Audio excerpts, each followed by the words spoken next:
What's going on, brothers and sisters? Welcome to Listener Feedback, episode number 37.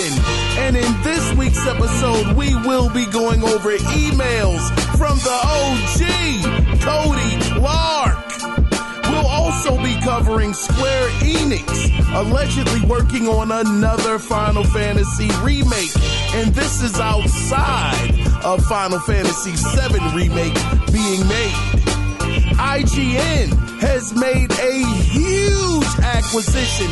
Wait till you hear the talent that these guys have actually acquired. It is astounding. A new Xbox is allegedly supposed to release in late 2026. I don't know about that one, but we will definitely discuss. And NBA Jam is making a triumphant return to gaming. But all of these stories can be found here and more. Once again in episode number 37 of Listener Feedback. Welcome to the show. Welcome, guys.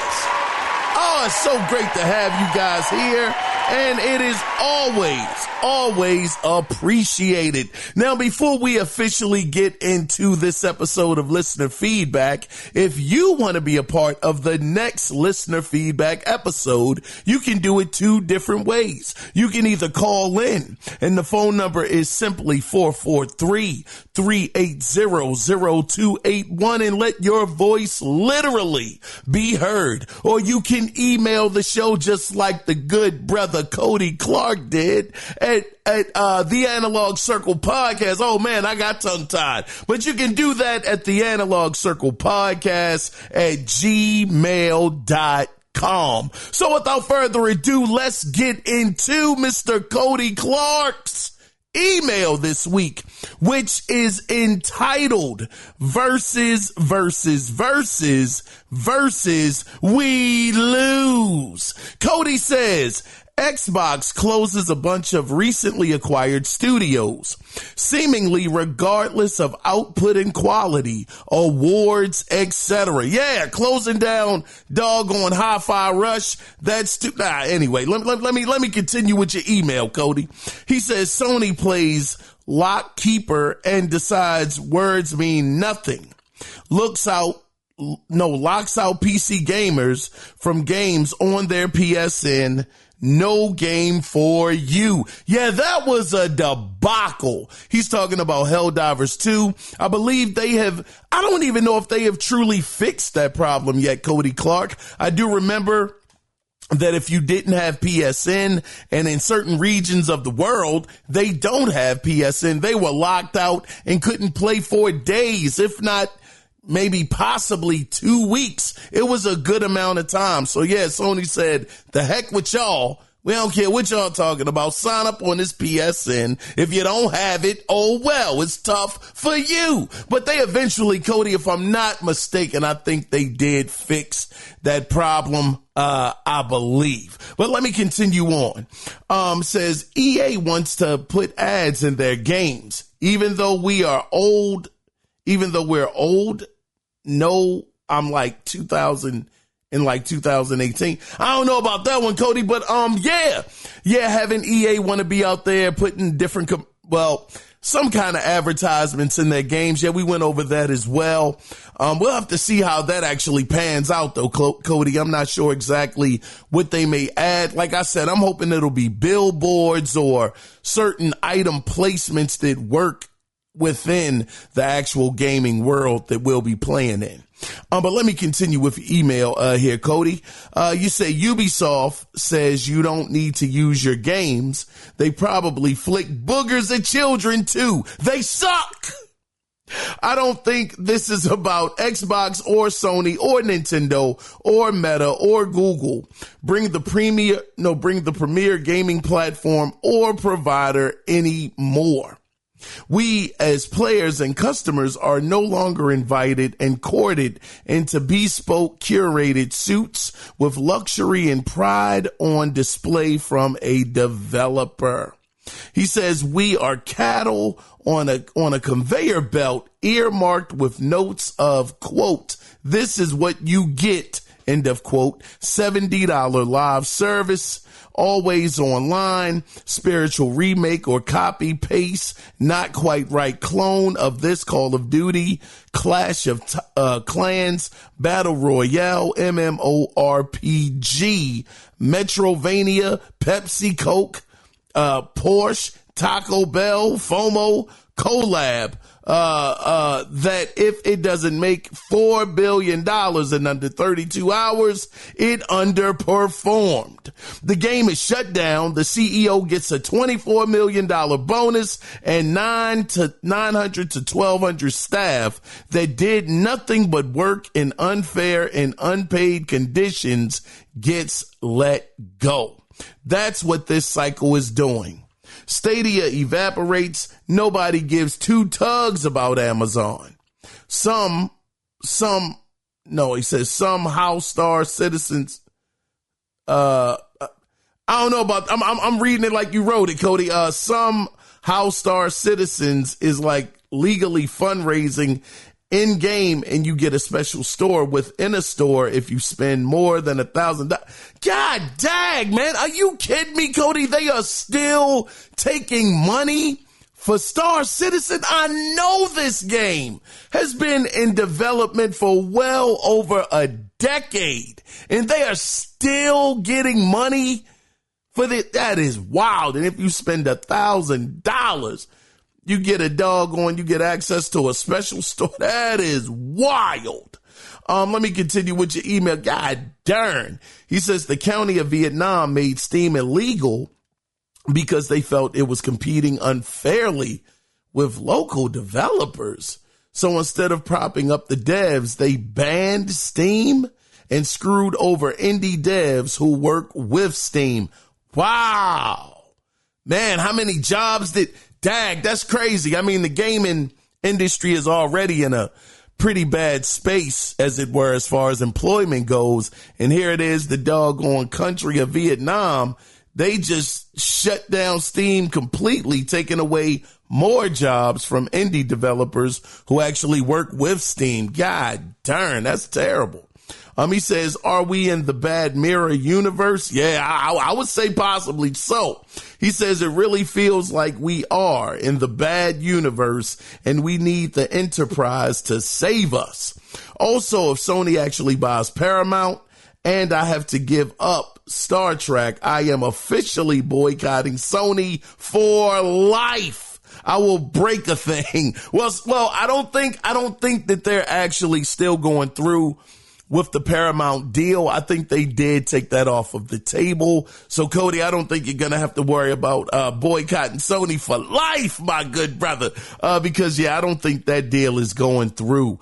But, Cody, I got to tell you, man, inside of this email, just breaking down the different things that have been going on in the industry over the last couple of not just weeks, but months, talking about EA again wanting to put ads in their games, like we had discussed. And Ubisoft is in a very interesting position. By the way, I will definitely be picking up that next Assassin's Creed just so a GP. Shout out to them for that, man. I'm dead serious. I saw the hate all online. People mad because of brother, as a samurai, man. Come on, man. Just do a little bit of history. You'll see that it is at least historically accurate. But then again, how many times has Assassin's Creed really been historically accurate to the T? I mean, it's a video game at the end of the day. Sometimes you think that, as a society, we're growing, we're getting better. And then it's things like this that let you see that, we've come a ways, but we still got a ways to go. But anyway, Ubisoft being in a certain situation that they are, having certain games that have come out that haven't really hit, it's just been rough. But for me, I'm hoping that turning of the corner is going to come with Star Wars Outlaws. I really do believe that's going to be a great game, as well as the next Assassin's Creed that is coming up.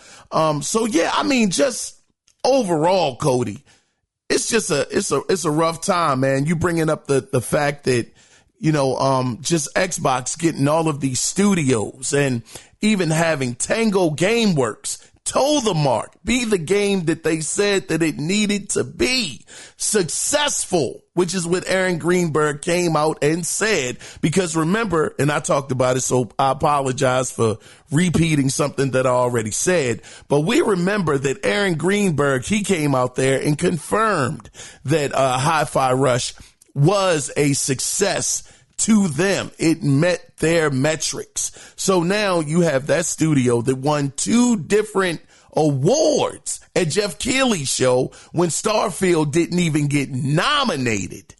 They won 2 awards, and that's the studio that actually gets not just shut down, but completely dismantled. I don't know if they're still keeping the talent that was there, because inside of that email that Matt Booty had sent out, he never specified how many people were going to be affected during those not layoffs, but those shutdowns of those studios. So we have no idea, what's going on with that. And pardon my voice is still getting better, as the days go by. So pardon me, just work with me yet again for another episode. But, outside of that, Cody, you just covered a lot of different things. If these games aren't making back the money that they want them to make in a certain amount of time, they're shutting them down. And this is the question that, Cody, first off, before I wrap this up, Cody, I want to again thank you so much for your email, my brother. Thank you always. This brother been rocking with me for many years, and I really appreciate your email, Cody. And because of your email, I do want to transition into a question that, of course, it came up last week. It's been coming up over the last 24 to 32 hours, somewhere around there. We know that Senua's Sacrifice has finally released, and I will say that Hellblade 2 has out of 88 reviews, 38 of those reviews had Hellblade 2 at a 90 or above. Hence, it has, I believe the last time I checked, I definitely went way overboard with my expectations. I thought that this game was going to get between an 88 and a 90. It didn't quite toe that mark. However, it did end up getting a 81 on Metacritic, which is still a really, really good score. Shout out to them. But the question remains, will these guys be able to stay around? Ninja Theory should never be taken out of position, in my opinion. I mean, I've heard people talking about the game, saying that they've beat it. Shout out to J-Dub. He said he beat the game in 4 hours. I don't know if the good brother was joking. You know how J-Dub is. If you know J-Dub, you know that good brother. He likes to have fun, at the console war. So I don't know if he was for real about beating the game in 4 hours or if he was joking around, because I've heard other people say that it took him around 12 hours to get through the game. Other people have said it took, 9 or 10. So it's kind of all over the place, with how long it actually takes. I'm just curious to knowing that this is the kind of game that Ninja Theory made. And to me, I still don't blame Ninja Theory. I mean, I'm just thinking of their track record. I don't know. Man, underneath Microsoft, brother, it just always concerns me. Whenever a studio gets under them, I've never seen Microsoft make a studio better than what they were outside of. No, I got to give them credit. I believe the Forza team. What's that? Man. Can't think of their name at the moment. Playground Games. They have definitely, well, then again, that game started slipping. The last one wasn't better than the other one. So I don't know. I'm just in this bit of limbo when it comes to Xbox and, you know, how well they're going to treat their teams. Like, are they really going to give them the money and the resources to make the game that they want to make? And right now, it's a bit of a mixed bag. Some people are enjoying Senua's Saga. Others are saying that it's just too much of a walking simulator. Some people are saying that the game is a nice looking game for an Xbox game. I'm like, oh man. So I'm not going to sit up here and say that I don't think it is some kind of a bias towards Senua's Saga. Then again, nah, man, I can't go back on my word. I don't think it's an Xbox tax. What I believe is this type of game is just not for everybody. It's not going to be a game that everybody is going to enjoy. If it's anything like the first game, which plenty of people have said that it is definitely that, they have enhanced a couple of things. They've made the looking puzzles, as far as I've heard, a lot more easier to figure out, you know, one button presses, things of that nature, to have pretty much simplified that gaming mechanic to make it better. So that is a big plus. But was that enough? I mean, I've heard that the combat is really well done. Really feels like you're really fighting for your life every inch. You know, inch, tooth, and nail. You are in the trenches fighting hard, you know, to actually just make it through that fight that you're going through. So again, it's a bit of a mixed bag with the game. Some people love it. Some people don't. A matter of fact, I'm curious, are any of y'all at this point in time, because it is in Game Pass, and believe you me, I tried to pull it up on my Samsung TV. For some reason, I couldn't get my PlayStation controller to sync up with my TV to make it, to make a Bluetooth connection. But believe me, I'm going to work on that. I'm going to try to work on that because, for $15, I'll give them $15 to try the game out. But it is a small part of me though. It's like, nah, I'd rather play it on console. So I might hold off, but I do want to play this game. I am actually pretty excited to experience it for myself. So no matter what the critics are saying, no matter what people on YouTube or, you know, social media are saying about the game, it's definitely a game that I'm going to play no matter what, because I've been a fan of Ninja Theory since Heavenly Sword. And that goes all the way back to the PlayStation 3 era, you know, so it is definitely a game that I want to play. I want to experience it. And, yeah, I'm definitely all on board with this. But if any of you guys have actually played the game, actually from A to Z, been all the way through it, I'm just curious to know, what are your thoughts? What kind of score would you give it? Would you say that 81 is valid? That is where, excuse me, that is where the game actually falls? Or do you think that score is a little biased and it should be higher? I'm definitely curious to know. Please hit me up. I will definitely make sure that I read your email or I play your voicemail on the next listener feedback episode. But with that being said, though, guys, we got a couple more stories to get into. And the next story, I actually got it from Forbes. So this was a pretty big story. This was completely unexpected. I didn't see this coming. IGN these jokers have gone on a buying spree and have bought the entire gamer network of brands, which include, these are some huge names that are now under the umbrella of IGN. They have purchased Eurogamer, GameIndustry.biz, Rock Paper Shotgun, and VG247. Then shares. They have shares in Outside Xbox.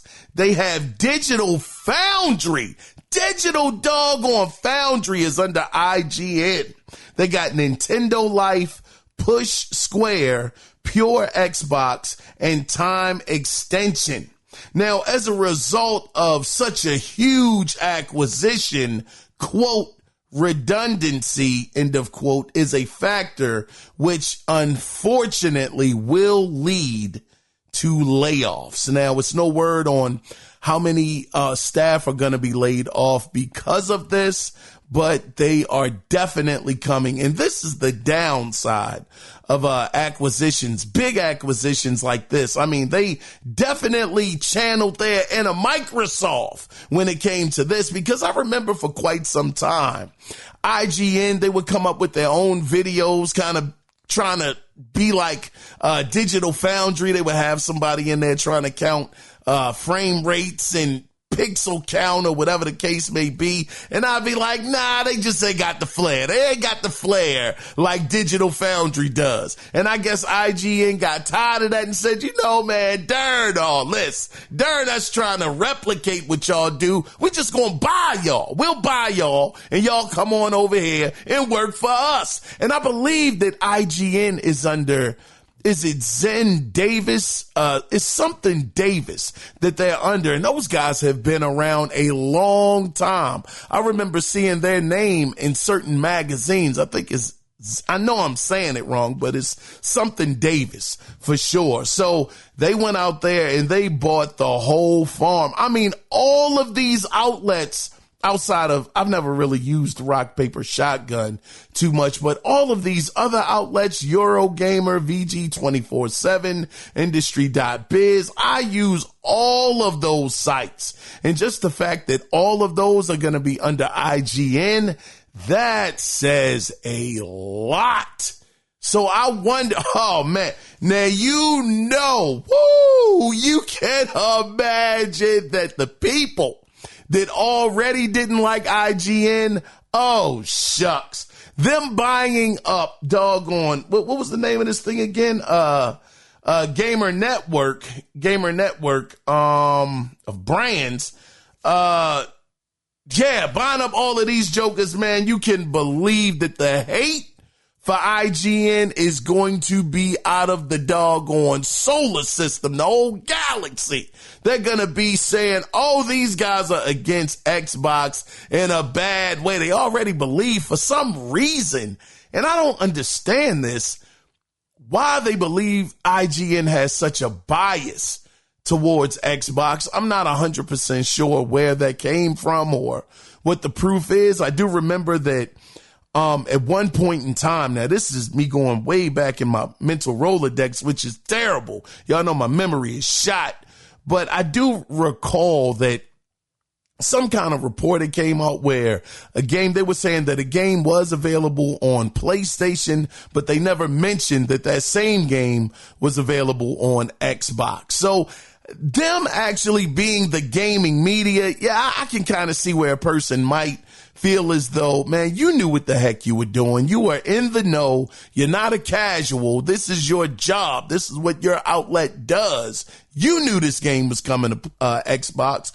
Why didn't you say it, then and tried to make it seem like it was an exclusive to the PlayStation brand? So I could definitely understand it from that perspective, but that was one incident. Now, granted, I mean, listen, I'm not going to say one incident. You can just completely condemn somebody. But outside of that, I've never really heard of them doing too many other things that have been, quote, against the Xbox brand. But nonetheless, them actually doing this acquisition, getting these many different outlets, good grief. I'm just curious to know what the world are they going to do with so many of these outlets? They're trying to take over the whole gaming media landscape with this one.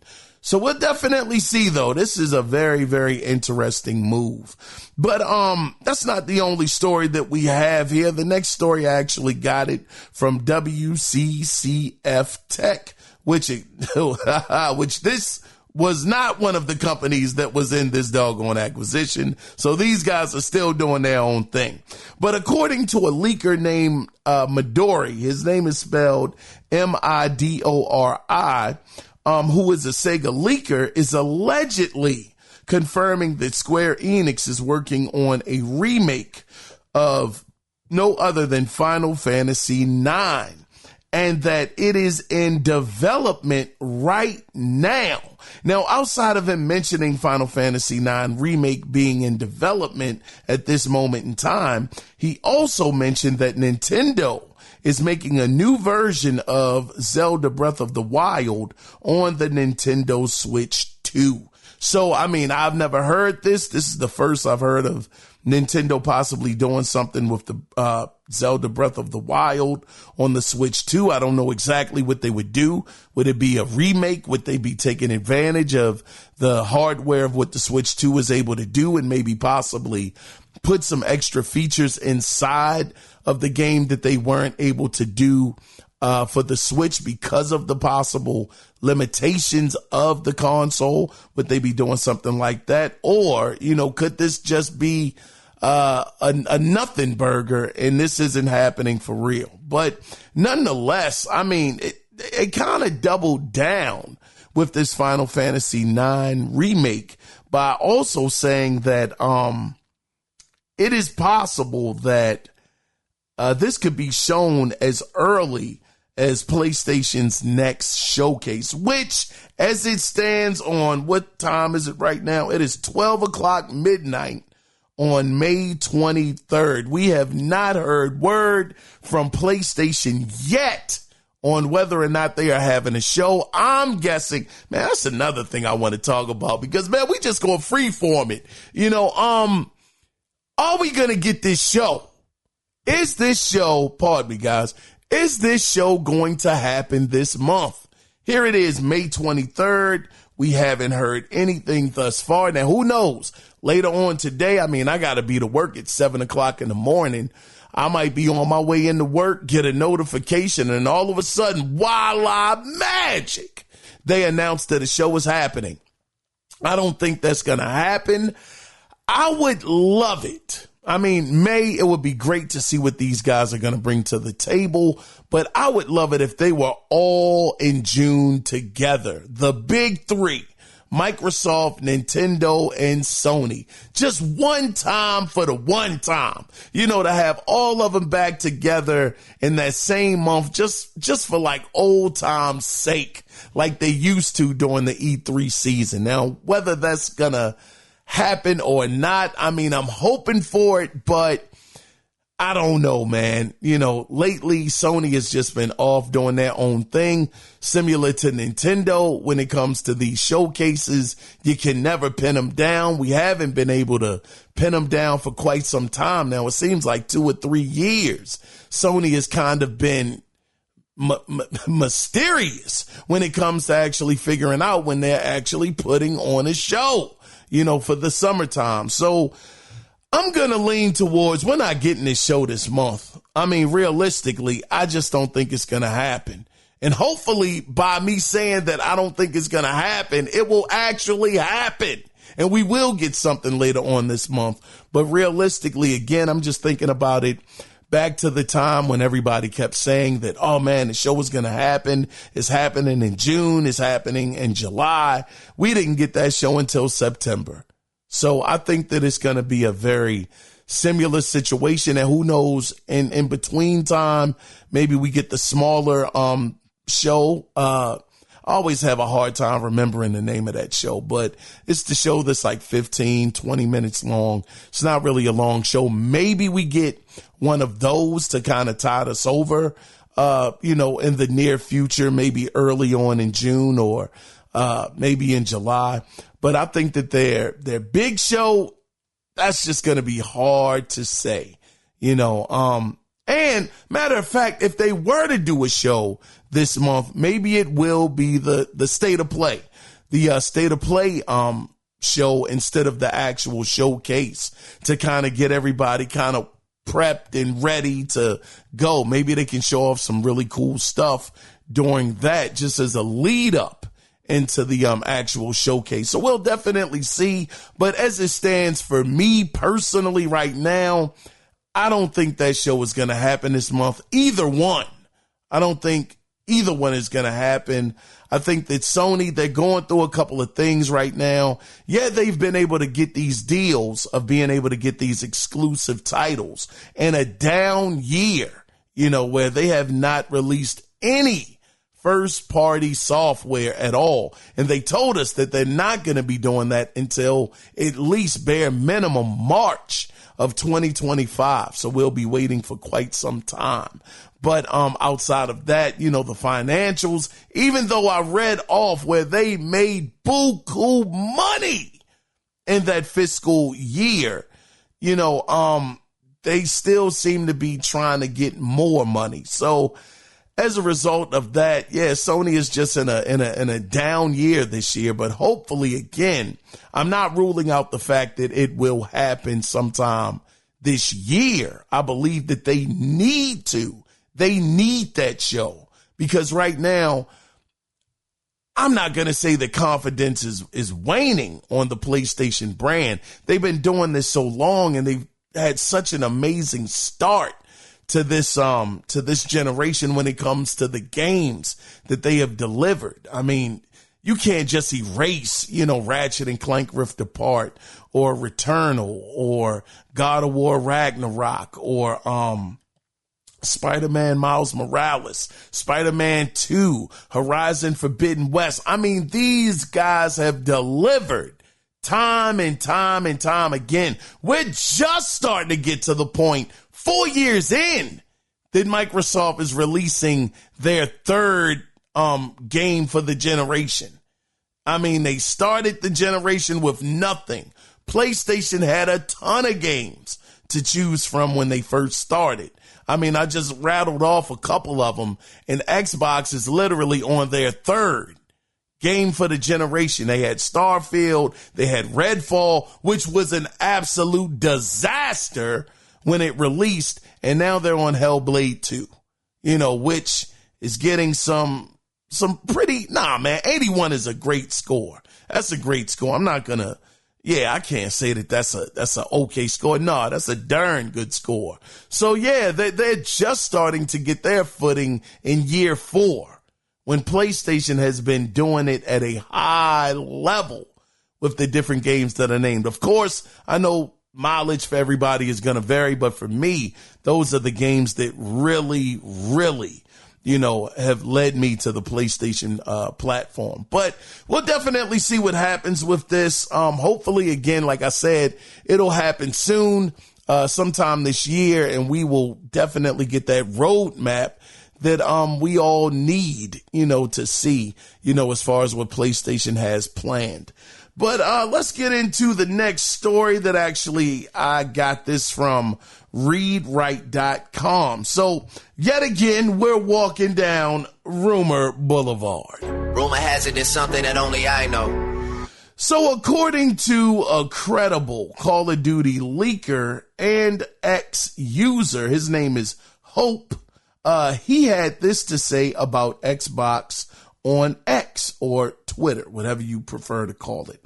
He said, quote, hearing from trusted sources that the next Xbox is planned to be released in late 2026. Very likely that Call of Duty 2026 is a day one release for it. End of quote. So do you guys believe that Xbox is going to do this?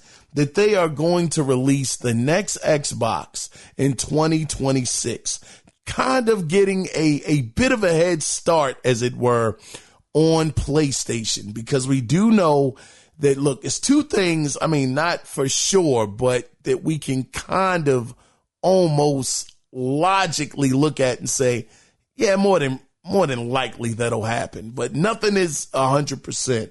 But we do know that allegedly next year, the Nintendo Switch 2 is going to be coming out. That's 2025. And just going off of previous timelines that we can almost, again, nothing is guaranteed, but just looking at it from past patterns, we can all say that by 2027, the next PlayStation will be coming out, PlayStation 6. And looking at the way that Xbox has performed in this generation, we can always look back to the Xbox, the original Xbox, when they were not doing so well. They were in a pretty rough spot, even though back then they were actually in second place. They were getting beat down pretty bad by the PlayStation 2, but who wasn't? That was the doggone generation the Dreamcast or Sega actually just got out of the console business as a whole. So that console just in general was a beast, very hard to not even just beat, but to even stay in a decent competitive race with. So looking back at what Xbox did during that time period, they got that 1 year jump on PlayStation during the PlayStation 3, Xbox 360 era. Now we can look at this generation and see that they are getting beat down royally right now. So do they do the same thing? Do they go back to what worked previously and try to beat PlayStation to the punch with the Xbox Next, or whatever they're gonna call it? Is this something that you think they will do? For me, I would say I just don't recommend that they do this right now. I think that what they need to do is just continue to bring out great games, fantastic games, because again, in my opinion, looking at the Xbox brand where they are right now, looking at how popular the Xbox brand is as a whole, they ain't got it. They're not there. People have lost a ton of confidence inside the brand, for the brand. People have felt betrayed that have been long-lasting customers who have been by their side every step of the way. You got certain guys that are walking away. I mean, shout out to Tim Dog. He said he's had enough. Now, this brother is out there repping PlayStation hard right now. But he said that that's a platform that is more in line with what he likes. So, you have the hardcore guys that are just turning their back on Xbox, don't feel like they're being ran the proper way, and they're moving on to other means. So I think that for the sake of that situation, what you need to do is really fix your image first. Get yourself together, clean yourself up. I mean, you still have, even if they do release the consoles in 2027, and that's the next start of a new generation, I mean, you still have a year and a half to get yourself together, pretty much almost 2 years, because we know that they're not going to release the consoles until November, October, not even October, but more so November is when they're going to release them. So you got almost 2 years to get yourself together, to get back into the good graces. Try to get those other 50 or so million PlayStation 4 users to go over to your platform, to finally switch to next generation. Build yourself up first before you go out there building a brand new console, trying to get a year jump and thinking that you're going to do something, because you're not. You're going to fail. You're going to fail harder probably than you did this time, because people that actually went out and bought the console are going to be like, God, dog, man, I just got this thing. Because not everybody, remember, those first 2 years that the consoles were out, they weren't really necessarily that easy to get on the regular market. A lot of people got them, in the secondhand market. I mean, they were new, but they had to get them from actual people and not the store. So it took a while for them to even get the consoles readily available in the store where you could walk in and pick up one. And yeah, I mean, again, yeah, we know PlayStation, it was like that for a long time, but it was definitely a moment in time where Xbox was having the same problems. Phil Spencer came out and said that, yeah, we got to do better. Man, y'all know the whole Phil Spencer spiel. We got to do better with that. We're going to get on top of that, sounding like Don't Tell Mom the Babysitter's Dead. Y'all remember that seen. I'm on top of that, Rose. All of that stuff. Just saying stuff to try to pacify us, that make us believe that things are getting better, but they're not. So, I mean, that's the thing. Some people are just getting this, the Xbox, maybe 2 years ago, or, even some people might just be getting it this year. You never know. But for you to just jump that quick, into the next generation. And I do understand that, I was going to say that the next generation will probably be backwards compatible, but that's not going to do anything for the people that have picked up a Xbox Series X or S right now. So, yeah, I just think that just try to get back into the good graces of the people that you lost, and just release it sometime in 2027. Give yourself some time to, fix your image, get back into the good graces with gamers. And I think you will put yourself in a much, much better position. But we'll see. I mean, look, now we do know one thing. Unlike Sony, we know that Microsoft is having their E3-esque show, their showcase on June 9th. And we also heard from, I believe it was Sarah Bond, that there is some new hardware that will be there. Now, whether or not that's the alleged white digital Xbox Series X that actually makes its debut at the show, who knows? More than likely, that'll probably be it. But we may just get some talk, similar to how I'm believing that Sony will do with the PlayStation 5 Pro, even though it has not been confirmed to exist by Sony. But I'm expecting to hear something. I think we all are expecting to hear something about the PlayStation 5 Pro. I'm expecting that if Microsoft is indeed, which I still think would be a bad idea, but if they are thinking about releasing something in 2026, I do believe that we will get some kind of hint that may, just kind of draw us to the fact that they are going to do that. Because you remember at one of their showcases, they actually showed off the Xbox One X. They actually had that real play, it eats monsters for breakfast. All that bull jive. Yeah, all that mess.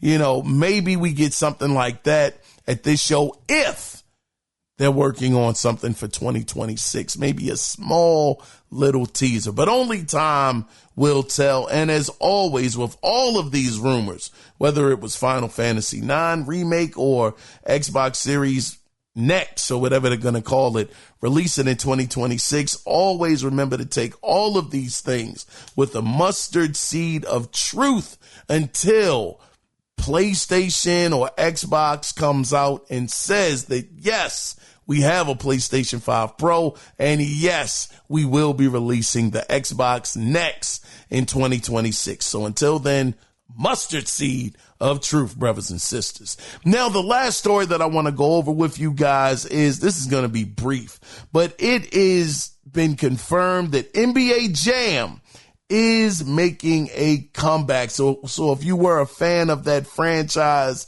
it's a little bit of bad news with this, but it is good news. So this next game that is being released is called NBA Jam Superstars, which it's very, very reminiscent of NBA Jam. But this time, instead of it being 2-on-2, it's actually 3-on-3. Now, NBA Jam announcer Tim, I think his name is Kitzrow, he will be doing the voiceover work on the game, and it'll be played. Now, this is the bad news. It's going to actually be played on a 75. Let me see, where is it? It's going to be a 75-inch screen, arcade screen. So that's the bad news. It's going to be an arcade only release of the game. So I believe that you'll probably be able to play this at Dave and Buster's, something like that, some kind of a place, kind of in the realm of a Dave and Buster's. I do know that this game is supposed to be coming out by the summer. So if you are interested in definitely getting your hands on it, I would say go to your local Dave and Buster's to be able to check it out. And also, This game will feature all 30 NBA teams. All 30 of them will be represented inside of the game. I would definitely recommend, if you haven't seen it, definitely check out the trailer. It was a really cool trailer. It looked just like NBA Jam. It looked more stylized and not realistic, which I really enjoyed that because NBA Jam was so over the top. It was so much fun. The closest thing I think we've gotten to NBA Jam, I mean, I know they had something come out a couple of years ago. It looked corny to me. I mean, so corny I can't even remember the name of the game. But the last games that I can recall that reminded me of NBA Jam, and they were so much fun, was NBA Street. NBA Street. God darn. Man, NBA Street was a monster. Oh, my goodness. Man, when they had Carmelo Anthony, man, shout out to Carmelo Anthony, man, being from the city. Man, when they had him on the cover of it, and they actually had Cloverdale, being featured in the game, which is a court here in Baltimore, man, I couldn't believe it. I said, oh my gosh, this is amazing. But that game was so dope. It was so much fun. Graphically, it looked great. The different moves that you could pull off were just sensational. I mean, dang. EA, if it's one, it wasn't necessarily a franchise, but one subset of EA that I miss is EA Big. Because all of those joints, NFL Street, NBA Street, they even had FIFA Street, or I think it was called FIFA Street. All of those games were under the EA Big banner. And man, they were all so much fun. I really, really miss those days. But getting back on track, if you guys definitely want to check this out, again, it's called NBA Superstars. Check it out on YouTube. Get a feel for it. Again, it looks promising. It looks good. And get down to your local Dave & Buster's or whatever's not store, but whatever place, that you guys have in your local market that is similar to that. I'm sure that have arcade machines in it. I'm sure you'll be able to play this at any of those. Now, who knows, man? It could be a situation where eventually this game may come to the home console, but it was absolutely zero details about that even being a possibility. So until then, we'll just have to wait and see. But anyway, guys, that is the end of this episode of Listener Feedback. And I want to thank you guys again for being here. Thank y'all.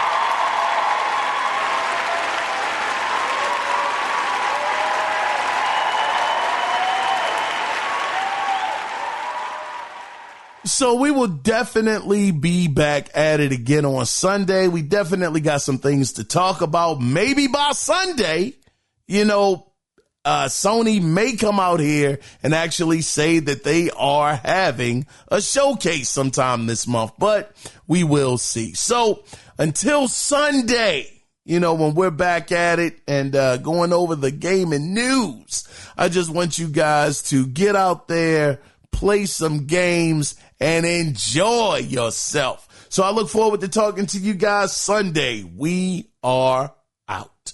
Bye-bye.